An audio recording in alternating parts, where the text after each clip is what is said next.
بسم اللہ الرحمن الرحیم۔ السلام علیکم ورحمۃ اللہ وبرکاتہ۔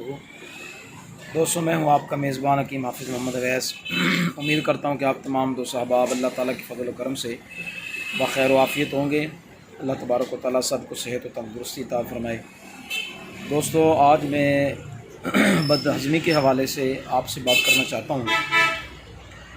اس حوالے سے بات کرنے سے پہلے آپ تمام دوستوں سے گزارش ہے کہ ہمارے چینل کو سبسکرائب کریں، اپنے دوستوں کے ساتھ شیئر کریں، اپنی آئی ڈیز پر شیئر کریں، مختلف گروپوں میں شیئر کریں تاکہ ہماری ویڈیوز دیکھ کے لوگوں کو فائدہ پہنچے۔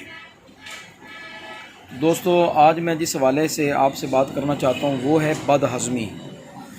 تو اس مرض میں معدے کے فعل میں جو ہے وہ فطور آ جاتا ہے، اور اکثر اوقات یہ بد ہضمی جو ہے ہمارے کھانے پینے میں جو بے اعتدالی ہوتی ہے اس کی وجہ سے ہو جاتی ہے، اور پھر کیا ہوتا ہے کہ کھٹی ڈکاریں آنا شروع ہو جاتی ہے، جی متلانا شروع ہو جاتا ہے، بعض اوقات چکر آنا شروع ہو جاتے ہیں، دل گھبرانا شروع ہو جاتا ہے، ہاتھ پاؤں کے جو تلیاں ہیں وہ جلنا شروع ہو جاتی ہیں، یعنی مختلف اس کی علامتیں جو ہیں وہ ہونا شروع ہو جاتی ہیں۔ بہرحال ہم اس کا ایک بالکل سادہ سا نسخہ آپ کے سامنے رکھیں گے، اور انشاءاللہ تعالیٰ یہ بہت بہترین کام کرنے والا ہے۔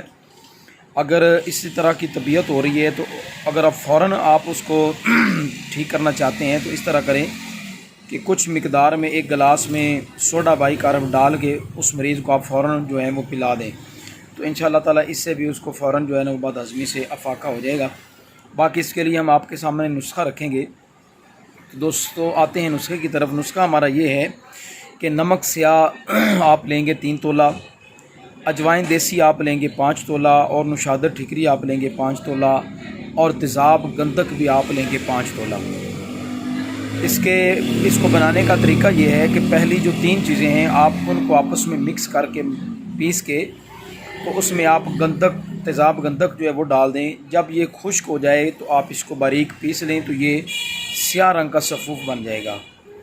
تو اب جس بندے کا مطلب معدہ خراب ہے، بد ہضمی کا شکار ہے، تو آپ اس کو 1 رتی پانی کے ہمراہ دے دیں تو انشاءاللہ تبارک و تعالی امراض معدہ میں، بد ہضمی میں، بے چینی میں اور درد میں، یعنی پیٹ درد ہو رہا ہے تو اس کے لیے یہ مجرب ترین دوا ہے۔ انشاءاللہ تعالی اس کو کھاتے ہی فوراً انشاءاللہ تعالی مریض جو ہے وہ آرام محسوس کرے گا، بد ہضمی میں بھی، کھٹی ڈکاروں میں، اور اس کے بعد درد میں انشاءاللہ تعالی وہ سکون اور راحت محسوس کرے گا۔ اگر ہماری ویڈیوز آپ کو اچھی لگتی ہیں تو ہماری ویڈیوز کو ضرور لائک کیا کریں، شیئر کیا کریں، کمنٹ کیا کریں تاکہ ہماری ویڈیوز دیکھ کے لوگوں کو جو ہے وہ فائدہ پہنچے۔ السلام علیکم ورحمۃ اللہ وبرکاتہ۔